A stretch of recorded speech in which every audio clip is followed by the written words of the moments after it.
Right breaking news చూస్తున్నారు. భారత్ ఇంకా పాకిస్తాన్ మధ్య నెలకొన్న టెన్షన్ నేపథ్యంలో ప్రతి ఒక్కరు స్పందిస్తున్నారు.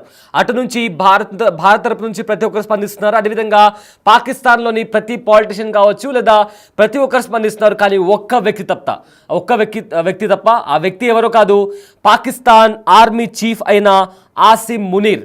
అయితే ప్రజెంట్ ఆసిఫ్ మునీర్ ఎక్కడ అనే క్వశ్చన్ రైజ్ అవుతుంది. ఎందుకంటే పహల్గామ్లో దాడికి ముందు ఆసిఫ్ మునీర్ కొన్ని ఘాటు వ్యాఖ్యలు చేశాడు. అయితే భారత్ను ఉద్దేశిస్తూ, కాశ్మీర్ను ఉద్దేశిస్తూ కొన్ని హేట్ కామెంట్స్ చేయడం కానీ, భారత్ను ఉద్దేశిస్తూ విషం చిమ్మడం కానీ ఎన్నో ఘాటు వ్యాఖ్యలు చేశాడు పాకిస్తానీ ఆర్మీ చీఫ్ ఆసిమ్ మునీర్. కానీ అతను చేసిన కొద్ది రోజులకే పహల్గామ్లో ఉగ్రవాదులు భారత్లో చొరబడి విచక్షణారహితంగా అక్కడికి వచ్చిన అమాయకులైన పర్యాటకులపైన దాడి చేశారు. వాళ్ళ మతం అడిగి, వాళ్ళ ఐడెంటిటీ అడిగి వాళ్ళపైన దాడి చేయడం జరిగింది. ఆ దాడి తర్వాత ఆసిమ్ మునీర్ జాడ ఎక్కడా కూడా కనిపించలేదు. అతని మాట కానీ, అట్లీస్ట్ ఒక ట్వీట్ కానీ లేదా ఆసిమ్ మునీర్ నీడ కూడా ఎక్కడా కూడా కనిపించలేదు. అయితే పహల్గామ్లో దాడి జరిగిన తర్వాత భారత్ ఖచ్చితంగా ప్రతీకార దాడి ఉంటుంది, మీరు ఊహించని రీతిలో ఆ ప్రతీకార దాడి ఉంటుందని భారత్ హెచ్చరించిన తర్వాత ఆసిమ్ మునీర్ భయపడినట్టు కనిపిస్తుంది. అయితే అప్పటి నుంచి అతడు బంకర్లో దాక్కున్నాడు అని కొంతమంది, లేదు పాక్ వదిలిపెట్టి తన కుటుంబంతో సహా లండన్కు వెళ్ళిపోయాడు అని కూడా మరికొంతమంది చెప్తున్న నేపథ్యంలో పాకిస్తాన్ అయితే లేదు, అతను పాకిస్తాన్లోనే ఉన్నాడు చూడండి అని చెప్తూ కొన్ని ఫొటోస్ని కూడా రిలీజ్ చేసింది. కానీ ఇప్పటి వరకు కూడా, నిన్న కూడా బుధవారం రోజు ఉదయం భారతదేశం పాకిస్తాన్, అదేవిధంగా పాకిస్తాన్ ఆక్రమిత కాశ్మీర్లో ఏవైతే ఉగ్రవాద స్థావరాలు ఉన్నాయో వాటి మీద 9 స్థావరాలపైన భారత బలగాలు మెరుపు దాడులు చేశాయి. ఈ నేపథ్యంలో పాకిస్తాన్ రక్షణ మంత్రి కావచ్చు లేదా పాకిస్తాన్ ప్రైమ్ మినిస్టర్ కావచ్చు, వీళ్ళందరూ స్పందించారు. కానీ ఆర్మీ చీఫ్,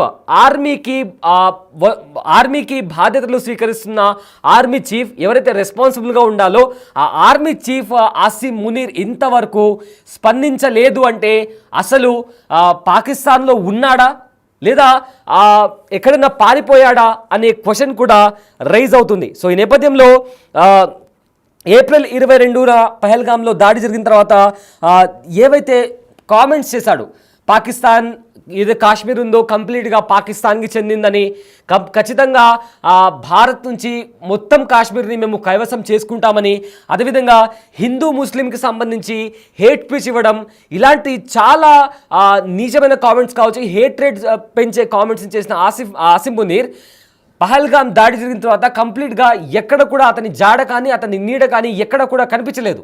అండ్ ఆల్సో నిన్న బుధవారం రోజు కూడా భారత బలగాలు త్రివిధ బలగాలు సంయుక్తంగా దాడి చేశాయి. 100కు పైగా ఉగ్రవాదులు చనిపోయారు. అయితే పాకిస్తాన్కి సంబంధించి మేము కూడా అటాక్ చేస్తున్నాము, రఫేల్ జెట్లను కూల్చేసామని కొన్ని అబద్ధపు వ్యాఖ్యలు కూడా చేశారు. ఏదో మేము భయపడట్లేదు అని చెప్పి వాళ్ళు కవరప్ చేసుకోవడానికి బయటకు వచ్చి కొన్ని ఫేక్ కామెంట్స్ చేశారు. బట్ ఆర్మీని లీడ్ చేస్తున్న పాకిస్తానీ ఆర్మీ చీఫ్ ఆసిమ్ మునీర్ మాత్రం ఇంతవరకు ఎక్కడా కూడా కనిపించలేదు. సో దీంతో ఆసిమ్ మునీర్ ఎక్కడున్నాడు, అసలు బ్రతికే ఉన్నాడా, ఉంటే బంకర్లో దాక్కుని ఉన్నాడా, లేదా లండన్కు కానీ లేదా ఇతర దేశాలకు కానీ పారిపోయాడా అనే క్వశ్చన్ కూడా ఇప్పుడు రైజ్ అవుతుంది. అదేవిధంగా ఇవాళ కూడా పాకిస్తాన్లో 9 చోట్ల 12 డ్రోన్లతో దాడి జరిగింది అండ్ దాన్ని కూడా స్పందించలేదు. సో ఏ రకంగా కూడా పాకిస్తానీ ఆర్మీ చీఫ్ బయటికి వచ్చి ఎలాంటి statement, because it's his responsibility, అతని దేశం పైన ఒక కైండ్ ఆఫ్ అటాక్స్ జరుగుతున్నప్పుడు ఎలాంటి దేశంలోనైనా బయటికి వచ్చి ఆ రెస్పాన్సిబుల్ కన్సర్న్ ఆఫీసర్ వచ్చి బయటకు వచ్చి మాట్లాడాలి. కానీ పాకిస్తాన్లో మాత్రం కంప్లీట్గా అలాంటివి ఏవి జరగట్లేదు. ఆల్రెడీ పాకిస్తాన్ భయపడుతున్నట్టు కనిపిస్తుంది. ఎందుకంటే పాకిస్తాన్ రక్షణ మంత్రి కూడా CNN అడిగిన క్వశ్చన్కి మీరు రఫేల్ జెట్ని పేల్చేసామని మీరు చెప్తున్నారు, బట్ దానికి సంబంధించిన ఆధారాలు ఏవైనా ఉన్నాయంటే మీరు వెళ్ళి సోషల్ మీడియాలో చూసుకోండి అని ఒక సిల్లీ కామెంట్స్ పాస్ చేశారు. కానీ ఆసిమ్ మునీర్ మాత్రం ఎక్కడా కూడా కనిపించట్లేదు. బహుశా భయపడి బంకర్లో దాక్కున్నారా లేదా లండన్కే పారిపోయారా కుటుంబ సమేతంగానే అనుమానాలు కూడా వస్తున్నాయి. అయితే బయటికి వచ్చి మాట్లాడని పరిస్థితిలో ఆ అనుమానాలకు మరింత బలం చేకూరుతోంది. సో ప్రజెంట్ అయితే సర్వత్రా ఒక క్వశ్చన్ రైజ్ అవుతుంది.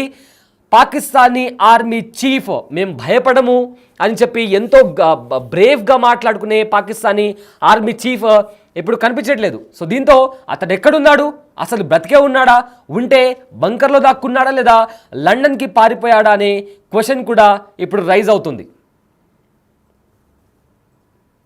సో ప్రజెంట్ ఆపరేషన్ సింధూర్ తర్వాత కూడా భారత ఆర్మీ చెప్పుకుంటూ వస్తుంది. ఆపరేషన్ సింధూర్ చేపట్టిన భారత ఆర్మీ జస్ట్ ఆ ఆపరేషన్ చేపట్టే 10 నిమిషాల ముందు కూడా మీరు ఎక్కడ దాక్కుని ఉన్నా మిమ్మల్ని అటాక్ చేసి తీరుతామని కూడా భారత ఆర్మీ చెప్పినట్లుగానే పాకిస్తాన్లోని ఉగ్రవాద స్థావరాలపైన మెరుపు దాడి చేసింది, మిజైల్స్తో డ్రోన్స్తో దాడి చేసింది. అందులో 100కు పైగా పాకిస్తాన్కి సంబంధించిన ఉగ్రవాదులు చనిపోయారు. అయితే వాళ్ళ అంత్యక్రియలకు కూడా ఐఎస్ఐతో పాటు పాకిస్తానీ ఆర్మీతో పాటు అదేవిధంగా ఎవరైతే ఉగ్రవాదులు ఉన్నారో వాళ్ళు కూడా పాల్గొన్నారు. దాంతో హఫీజ్ అబ్దుల్ రౌఫ్ కూడా ఎవరైతే మోస్ట్ వాంటెడ్ టెర్రరిస్ట్గా అతని పేరు యాడ్ అయిందో అతను కూడా అక్కడ కనిపించాడు. బట్ ఎక్కడా కూడా పాకిస్తానీ ఆర్మీ చీఫ్ మాత్రం ఎక్కడా కూడా కనిపించలేదు. కేవలం ఒక్కసారి మైక్ దొరికినప్పుడు మాత్రము మేము అది చేస్తాము ఇది చేస్తామని చెప్పి వెర్రవిగిన ఆసిమ్ మునీర్ ఇప్పుడు ఈ రకంగా దాడులు జరుగుతుందే ఏ మాత్రం కూడా అసలు తను ఈ ప్రపంచంలోనే లేడు అన్నట్లుగా ఎక్కడ ఉన్నాడో అని తెలియనట్టుగా ఆసిమ్ మునీర్ వ్యవహార శైలి కనిపిస్తుంది. సో దీంతో ఈ ఏవైతే ఉగ్రవాదులు చనిపోయిన తర్వాత కూడా ఆర్మీకి సంబంధించిన వాళ్ళు కూడా చాలా వరకు వెళ్ళి వాళ్ళని పరామర్శించారు. అండ్ వాళ్ళ అంత్యక్రియల్లో కూడా ఆర్మీ, ఐఎస్ఐ ఉగ్రవాదులు కూడా పాల్గొన్నారు. అండ్ మోస్ట్ వాంటెడ్ టెర్రరిస్ట్ అయిన హఫీజ్ అబ్దుల్ రౌఫ్ కూడా కనిపించాడు.